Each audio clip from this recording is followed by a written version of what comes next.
यहाँ लेफ्ट के नेता भी संबोधित कर रहे हैं, सुने। पूरे वोट चोरी की साजिश ने मुझे मुर्दा घोषित कर दिया, लेकिन मैं जिंदा हूं।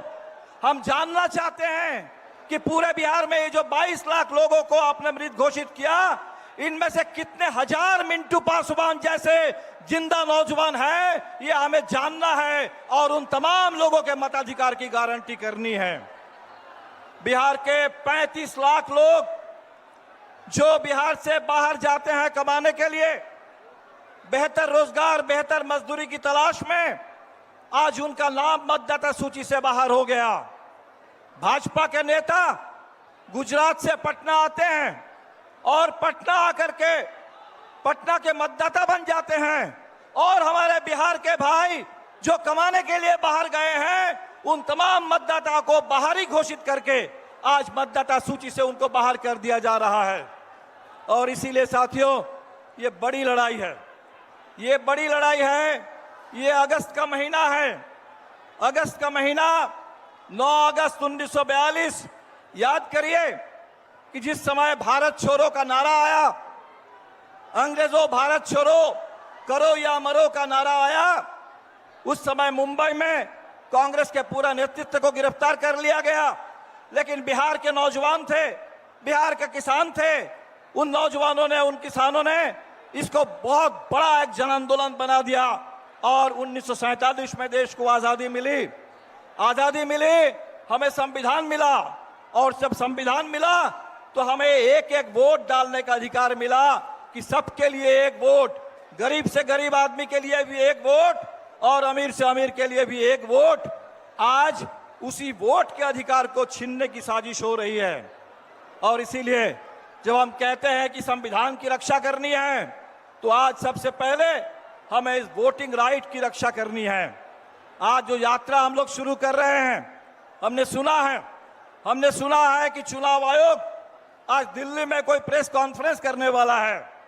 कल चुनाव आयोग के रिलीज को हमने देखा है और चुनाव आयोग कह रहा है कि ये जो चोरी हो रही है, उस चोरी को समय रहते अगर आप पकड़ सकते हैं तो पकड़िए, नहीं तो चोरी तो होती रहेगी। ये चुनाव आयोग ने कहा कि एक बार वोटर लिस्ट आने के बाद कुछ किया नहीं जा सकता।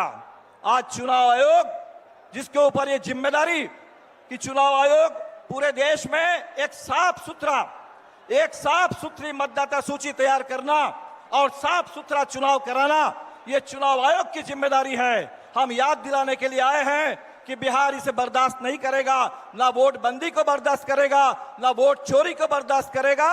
और बिहार में ये जो चुनाव है, ये तो बदलाव का चुनाव है, सरकार को बदलने वाला चुनाव है।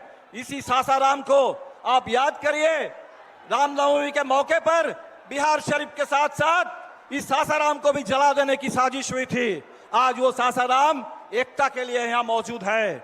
इसी सासाराम में आपके बगल में डेहरी में वो पड़ा हुआ है डालमिया नगर, कोई कारखाना आज तक नहीं बना। उस डालमिया नगर में कारखाना बने, बिहार के अंदर बंद पड़े कल कारखाने चालू हो, इसके लिए बिहार लड़ रहा है।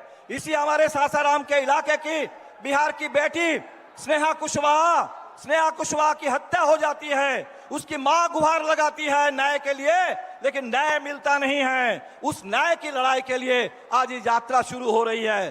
तो साथियों, इस पूरे इलाके में जो किसान, जो नौजवान, जो मजदूर, जो प्रवासी मजदूर, जो हमारे 65 लाख लोग और खासकर 35 लाख जो प्रवासी मजदूरों का नाम गया, वो बिहार की धड़कन है।